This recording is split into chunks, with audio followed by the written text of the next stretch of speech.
Good evening. Time is 1917 or 717.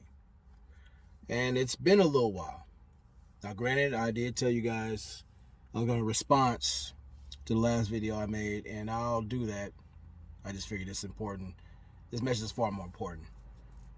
I'll get to the other thing later. But I've been away taking care of some things offline, but prepare for some things online. And learn to be more patient with myself. Those who know. Those who don't, we'll have to wait and see. But with that being said, I want to send a shout out to my brother Sheep Stay Sleep, who's been cooking something serious. You know, proud of that brother, doing his damn thing. And shout out to all the content creators, the legit content creators who actually put forth content, level creativity, challenge their audience to think. Not what to think, but how to think. Salute to all those, both male and female. And all my veterans across the board.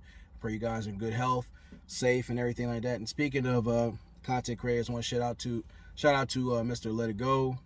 Definitely, he's been doing this thing out there. And to Alpha Villains, you know, peace over pussy. That's exactly what my shirt says. And it's a mindset that's been on my head for a few years. But hey, this leads into the topic I'm going to get on right now. Starting with the ladies. The topic of this is nurturing one's narrative. Now, what's it like when the individuals nurture their narrative? Starting with the ladies, think back to what either your mama taught you, your aunts, or that tender dick who served as your male pillar of influence.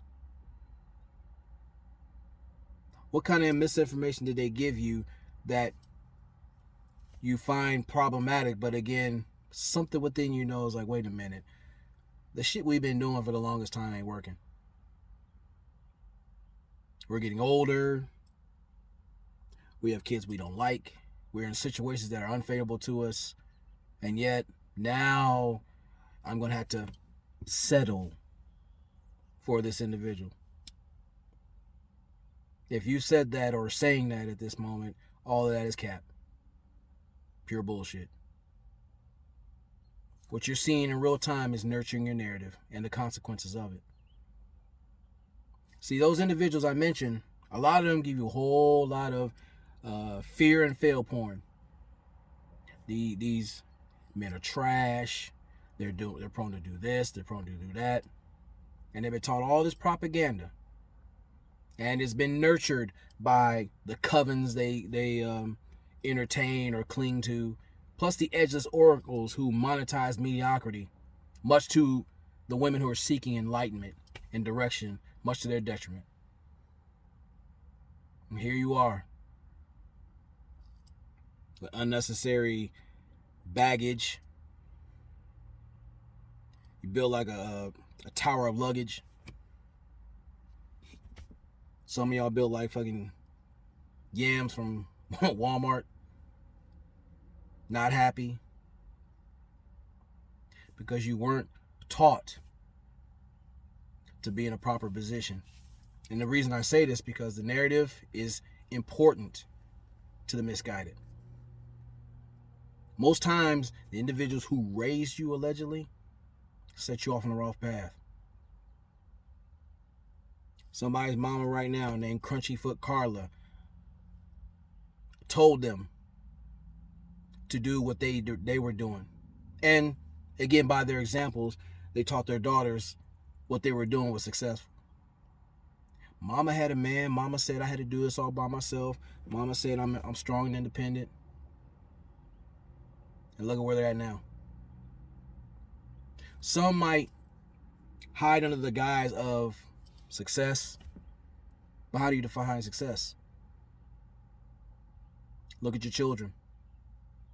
Look at yourself.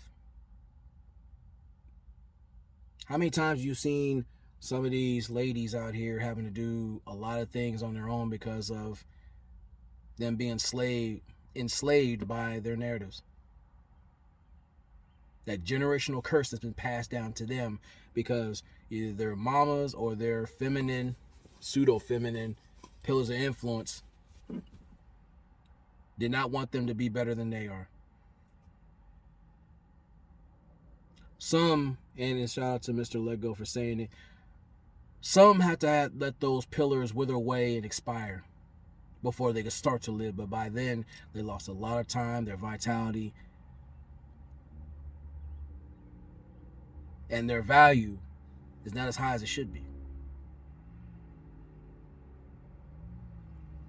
So, you got to ask yourself with patterns, because I've learned that patterns teach you a lot of things. And as always, what I say, if your actions, words, and intent don't work in concert, you're full of shit. So you can say what you want, and what a lot of guys are learning real quick. It's not what she says, it's what she does. Because we know she can sit there and tell us anything. Both good and bad, she's going to nurture her narrative.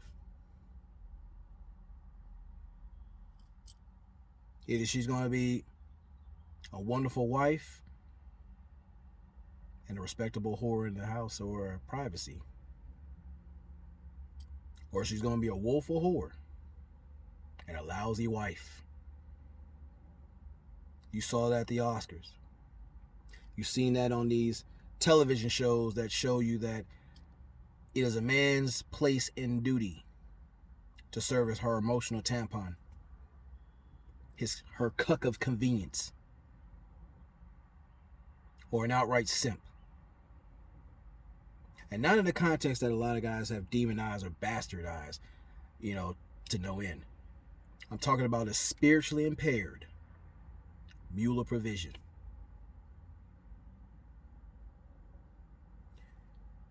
So when you got a guy who's about his business,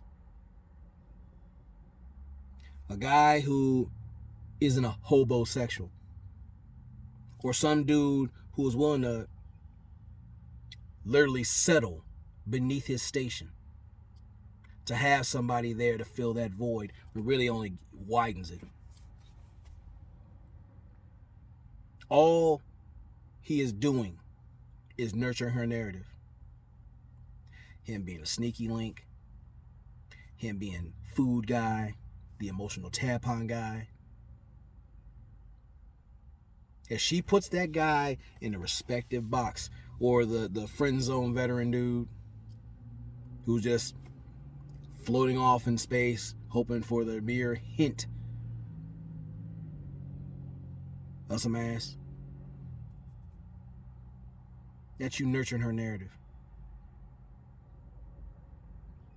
If you don't value yourself as a woman, sure, you'll be that veteran skeet box. Sure, you'll be with a dude who will, no question, fuck you. But he'll show every meaning reasons that he doesn't fuck with you. Now, meanwhile, while your intuition is allegedly still in the shop, have you ever asked yourself, who am I without my narrative? Whatever my mama or my goofy ass daddy taught me. Who am I? And see, that literally scares the shit out of certain people. Some will masquerade as femininity coaches. But when you sit down and look at their body of work, it's a bunch of shit. Some, you can't get a guy to fuck you, or a guy worthwhile to fuck you, nor fuck with you. See, if you're a genuine femininity coach, I take you on your word, because I'll look at patterns, actions, words, and intent. Is it working in concert? And to the legit women who are leading women in the right direction, not being these goofy geisha girls that you see on these streams or whatnot. I salute you. Because a man of principle and who is worth his salt, he will appear. He wants to be vetted. And he doesn't need to be put out in the public because, again, he knows who you are. And he'll remind you that you earned your place next to him. Other than on his side of the bed. Or dresser or car seat, wherever y'all do it. But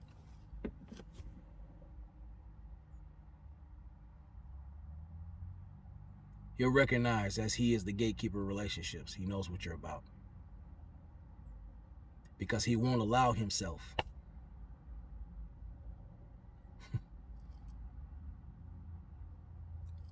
to be nurtured by your narrative. A negative sense.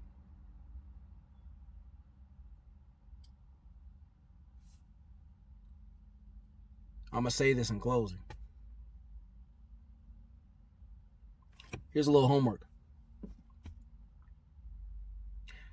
Take a few notes to sit back and witness the patterns that you tend to ignore because you've been all comfortable in your situations. Who are the people I allow around me and how do they represent me?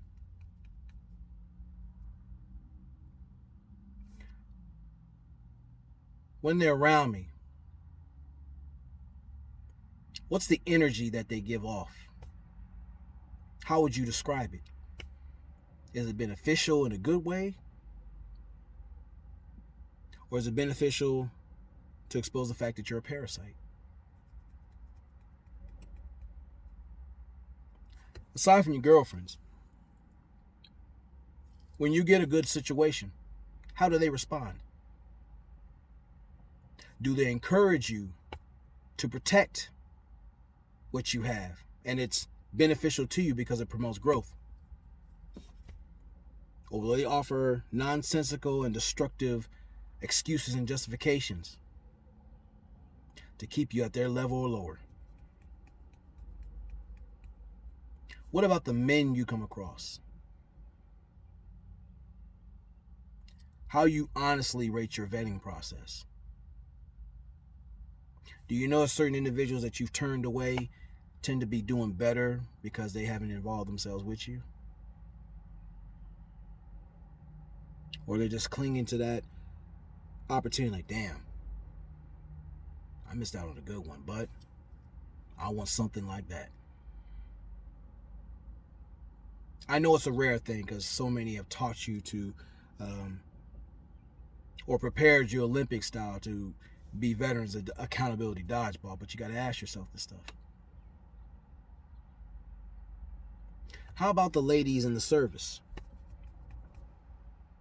How would you rate your reputation? Are you a barracks rat? Or are you that chick like, you know what? That man will fight tooth and nail to legit come home because he see the value in you. Being in peacetime and war. What is your personal view of the 4 Ps? And we're talking about protection, problem solving, procreation, and provision. How do they properly fit in your life? Is it for good or ill will? And I want you to try something new, like literally honest with yourself, because society has taught you to lie to yourself so fucking much. Here's an even better challenge before I close. Won't you ask some of your male friends or go somewhere where they'll really be brutally honest with you and stomach the truth no matter how it comes out about yourself. Now the bigger question is what you're going to do about when you finally hear it. Nurturing your narrative. Learn to understand it. And learn the importance of correcting it or getting crushed by it. As always, which I'm going to move into part 2 shortly, Never allow your comfort zone to become your coffin. Peace.